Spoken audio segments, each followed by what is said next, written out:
This video is going to be steps 5 through 10 on our lab, and you're going to center your first line. You're going to add your name and contact information.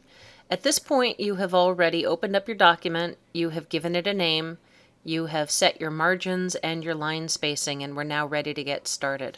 Step 5, on the blank document, click on the Center Align button, and I gave you a little image of what that looks like.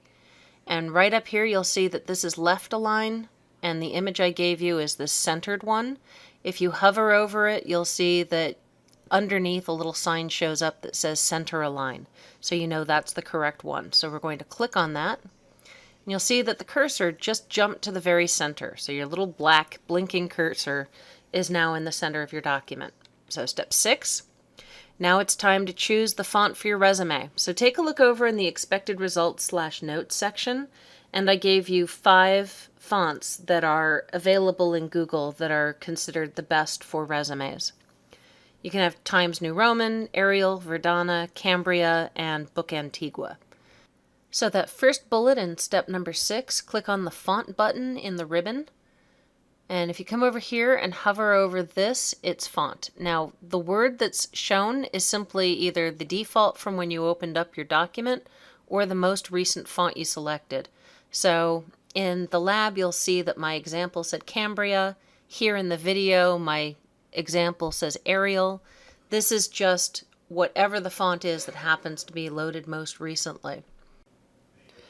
All right, when you click on the down arrow, you'll see a list of fonts that are already loaded onto your program. You just scroll down and you pick which one you want to use.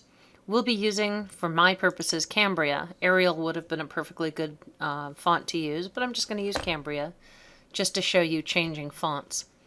Now, if I wanted to use one that's not loaded, then I would come up here to the A+ More Fonts section, click on that, and this gives you a fonts window. I happen to know that there is a font called Lobster. Up pops Lobster. As soon as I click on Lobster, it turns blue and puts a checkbox next to itself. That tells me that when I click OK, Lobster will now be loaded into my program. So there it is, Lobster. If you scroll down in the list, Lobster is selected. There's a check next to it right now because that's what's selected for the resume. I am not going to do my resume in Lobster, so I'm going to come back up here to Cambria, and now you're ready to go for that. Step 7, on the down arrow on the font size button, and this right here is the font size button. Hover over that and it says font size. So click on the down arrow and it says select size 14. So left click on size 14, and now the last step in step 7, click on the bold button to turn on bold. So I give you a picture of what it looks like, and if you hover over the B, it says bold. Click on that, and now you'll see that the B has a blue box around it. That tells you that it's on. So if I click it again, it's off. Click it again, it's on. So that's how I know that what I'm about to type is in bold. Step 8, now that your font formatting is set and you have center aligned your text, you're ready to start creating your resume. So the first thing I have you do in step 8 is type your name on the first line of the resume. There we go, and you can include your middle initial if you want to, it's not required. And then the last part of step 8 is press the Enter key on your keyboard to move to the next line. So you'll see the black blinking cursor at the end of the line. As soon as I press Enter, it's now one line lower. So that was the end of step 8. Step 9, we're going to click on the down arrow for the font size button again. Right now it's size 14. We're going to go ahead and lower that down to size 12. So click on that. So now this next line, or any lines after this, will all be size 12. And we're going to click on the bold button to turn off bold. So once again, right now it's blue saying it's on. I click on that and it turns off. On the line below your name, this is now step 10, type your phone number and then press the space bar on your keyboard 3 times.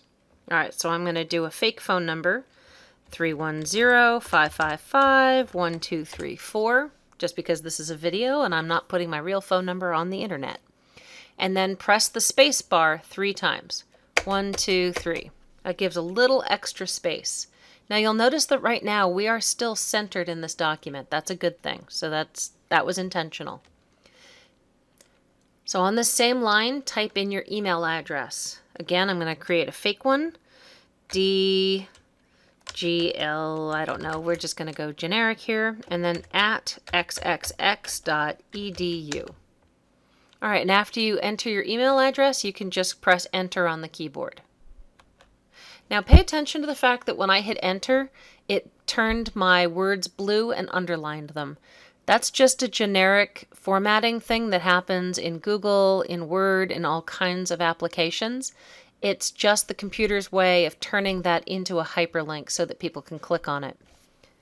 Now, if you did not want that to turn into a hyperlink, and there's nothing wrong with it being a hyperlink, people are used to seeing things like email addresses and web addresses that way. But let me just hit back xxx.edu again.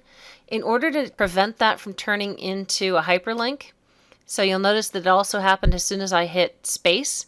If you just undo, that will undo the automatic formatting. It won't undo your typing.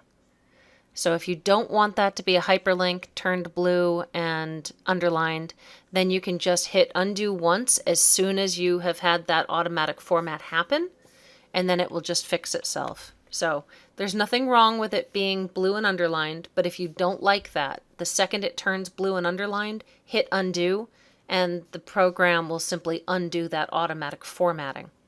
All right, so that was step 10, and you're done with this particular video.